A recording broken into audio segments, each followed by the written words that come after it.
Being ایک سابق سفیر، ایک ڈپلومیٹ، آپ اس عمل کو جو پاکستان کر رہا ہے، فیسیلیٹیٹ کر رہا ہے، ہوسٹ ہے ایک ایسی ٹاکس کے حوالے سے جس میں دنیا میں امن آنا ہے، یہ کتنی بڑی کامیابی ہے؟ دیکھیے جی، بالکل آپ نے صحیح کہا. میں آپ کے تمام سینٹیمنٹس کو ایکو کروں گا. ہر پاکستانی کو، چاہے وہ سفارتکار ہے یا کوئی وہ آپ کی طرح سے ایک ممتاز اینکر ہے یا کوئی عام پاکستانی ہے، کسی بھی شعبے سے اس کا تعلق ہے، وہ آج ضرور فخر کر سکتا ہے اپنے ملک پہ، کیونکہ ہمارے ملک کے اوپر اس وقت پوری دنیا کی نگاہیں ہیں. اور نگاہیں اس لیے ہیں کہ ہم نے دنیا میں ایک ایسے فلیش پوائنٹ کو جو کہ پوٹینشلی ایک نیوکلیئر ایک جو تھرڈ ورلڈ وار کی طرف ہم بڑھ رہے تھے، تصادم کی طرف بڑھ رہے تھے، اس کو ہم نے روکا اپنی کامیاب سفارتکاری سے. اور میں سمجھتا ہوں کہ اس کے حوالے سے ہر پاکستانی کو فخر ہونا چاہیے. کوئی بھی اگر آپ کو انٹرنیشنل لا کا یا انٹرنیشنل ریلیشنز کا اسٹوڈنٹ ملے گا، وہ آپ کو بتائے گا کہ کسی بھی ملک کے اندر یہ جب کبھی بھی آپ ایک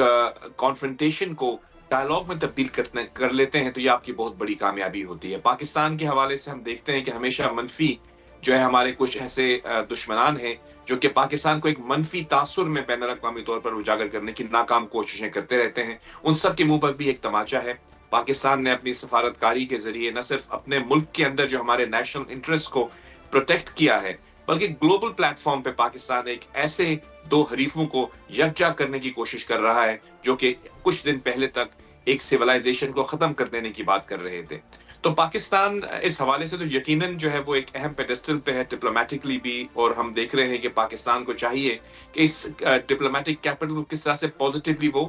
ایک ریزلٹس اورینٹڈ ڈیکلریشن میں لے کر جائے. لیکن میں آپ کو یہ بتانا چاہوں گا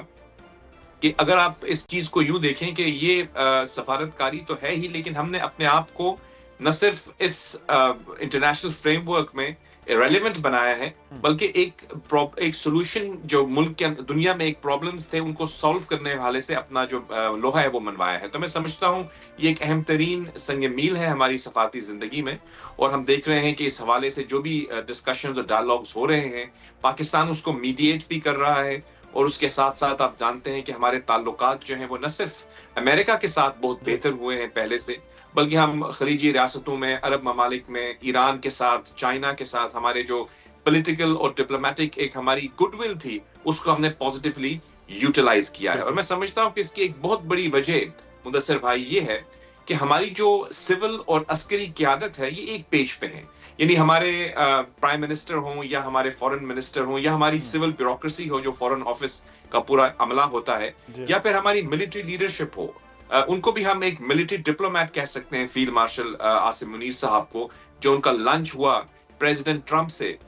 وائٹ ہاؤس میں، تو میں سمجھتا ہوں وہ ایک ٹرننگ پوائنٹ تھا ہماری امریکہ کے ساتھ گڈ ول کو مزید انہانس کرنے کا. تو میں سمجھتا ہوں it's a good day four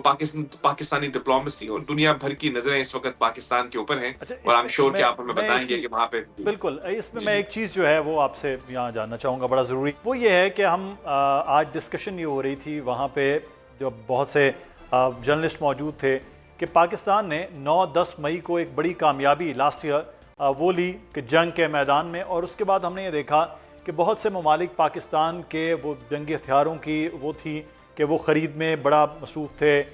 JF-17 thunder کی بات ہو رہی تھی کہ وہ آذربائیجان لے گا، فلاں ہوگا.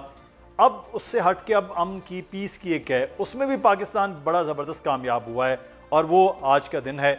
اس کے بعد کیونکہ آپ خود امبیسڈر رہے ہیں، پاکستان اپنی سفارتی معاملات میں جہاں جہاں کوئی سکم ہے، جہاں کمزوریاں ہیں، جہاں چیزوں کو اٹھایا جا سکتا ہے، جہاں بہتر ہیں اور بہتر کیا جا سکتا ہے، اس سفارتکاری کے عمل میں ڈپلومیٹکلی ہم پاکستان کو اب کیسے سیل کر سکتے ہیں اور کس طرح سے سیل کیا جائے گا؟ جی دیکھیے، اس وقت تو اوبیسلی ہم یہ جانتے ہیں کہ اس وقت دنیا کی تمام جو توجہ ہے وہ اس کانفلکٹ کے اوپر مرکوز ہے. اس کے دو وجوہات ہیں. ایک تو آف کورس ریجنلی یہ خطہ جو مڈل ایسٹ کا ہے یہ ویسے ہی بہت اہمیت کا حامل ہے، لیکن اس پرٹیکولر جنگ کے بعد جب آبنائے ہرمز کو بند کیا گیا تو آپ نے دیکھا کہ پوری دنیا میں اس کے ریپرکشنز ہوئے. یہاں ہمارے پاکستان کے اندر بھی تیل کی قیمتیں بڑھ گئیں، دنیا بھر میں جو ہے اس کا امپیکٹ ہوا. اور آپ دیکھ رہے ہیں کہ اس وقت جو خیر سگالی کے میسیجز ہمارے پرائم منسٹر ریسیو کر رہے ہیں for Pakistan positive diplomatic role, اس کی وجہ بھی یہ ہے کہ دنیا سمجھتی ہے کہ اگر یہ مسئلہ حل نہ ہوتا تو یہ بہت اس کی ریپرکشن جو تھی اکنامکلی اسٹریٹجکلی بہت زیادہ نیگیٹو ہو سکتی تھی، اور ہم کہیں نہ اللہ نہ کرے تھرڈ ورلڈ وار کی طرف بھی بڑھ سکتے تھے. تو اس حوالے سے پاکستان کی یہ جو کاوشیں ہیں، یہ آپ دیکھیں یونائٹڈ نیشنز بھی تھی، آپ نے دیکھا OIC بھی تھی، آپ نے دیکھا یہاں پہ عرب لیگ بھی تھی، بہت سے ایسے ملٹی لیٹرل اور یونیلیٹرل اور بائی لیٹرل انسٹیٹیوشنز موجود تھے جو کہ اس میں کلیدی کردار ادا کر سکتے تھے، لیکن وہ نہیں کر پائے. لیکن ہمارے جو فیلڈ مارشل صاحب ہیں اور پرائم منسٹر صاحب ہیں، انہوں نے جو ہے وہ بیک چینل ڈپلومیسی کے ذریعے اس مسئلے کا حل تلاش کرنے کی کوشش کی، اور فریقین کو جو ہے وہ ایک ٹیبل پر تو وہ لے آئے ہیں. لیکن اب میں سمجھتا ہوں مدثر بھائی اصل جو امتحان ہے وہ اب ہے، کیونکہ جو یہ مسئلہ ہے امریکہ اور ایران کے درمیان اور اسرائیل کے درمیان، یہ کوئی آج کا نہیں ہے، یہ کوئی کنونشنل وار بھی نہیں تھی جو ابھی شروع ہوئی اور اس کو ہم نے روک دیا. آپ نے ذکر کیا انڈیا کے ساتھ جنگ کا، تو وہ ہماری جنگ جو تھی وہ کچھ دنوں کی تھی اور پھر وہ ختم ہو گئی. یہ جو جنگ ہے، یہ جو ان کا کانفلکٹ ہے، اس کی کم از کم 50 سال سے زیادہ کا اس کی ہسٹری ہے. پلس ایران جو ہے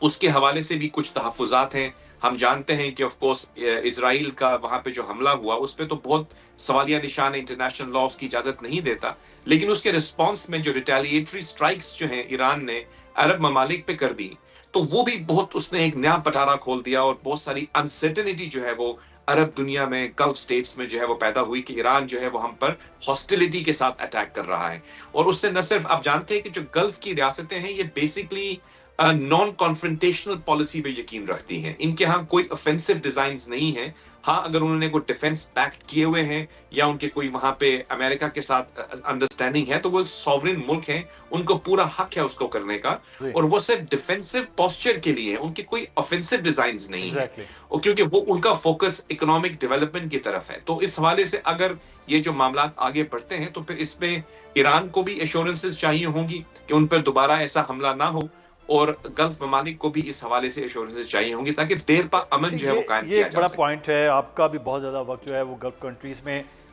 دو چیزیں اس میں ہیں کہ کچھ کسی حد تک ڈپینڈنسی جو ہے وہ بہت زیادہ گلف کنٹریز کی سیکیورٹی سے ریلیٹڈ امریکہ کے ساتھ ہو رہی ہے، اور ابھی بھی وہ جو بھی ان کے پیکٹ ہیں،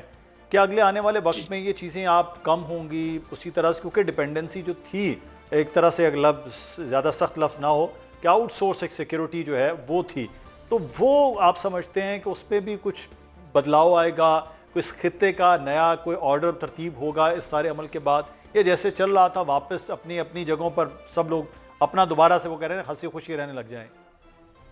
جی دیکھیں، آئیڈیلی تو ایسا ہی ہونا چاہیے کہ جو اپنی پری وار کنڈیشنز تھی وہاں پہ وہ لوٹ جائیں. لیکن آپ جانتے ہیں کہ ایران کے حوالے سے